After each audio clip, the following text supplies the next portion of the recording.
Imagine working underground for 12 hours a day, your lungs filled with dust, your body broken by labor only to discover your paycheck buys less today than it did in 1911. This isn't fiction. It's the reality for African miners right now, a direct consequence of historical crimes Europe still won't acknowledge. Our story begins at the Cape of Good Hope in 1652, where Dutch settlers first stepped onto African soil.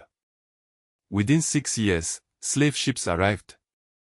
By 1806, British forces seized the colony where 30,000 enslaved Africans outnumbered 26,000 white settlers. The Masters and Servants Act of 1856 bound black workers to brutal contracts for over a century. But the violence wasn't just physical. Colonial armies systematically destroyed natural economies, replacing them with taxed peasant systems.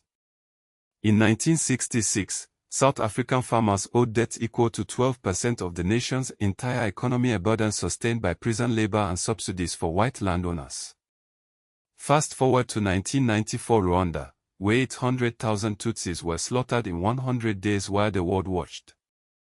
Or Uganda, where Joseph Kony's Lord's Resistance Army has displaced 2 million people since 1987, the longest-running rebellion you've never heard of.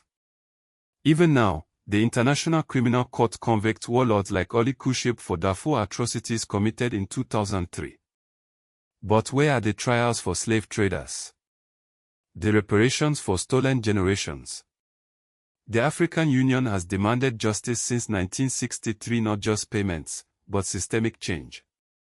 Because today's poverty, today's conflicts, today's fragile health systems all trace back to those 350 years of plunder. When a miner in 2025 earns less than his great-grandfather did in 1911, that's not an accident.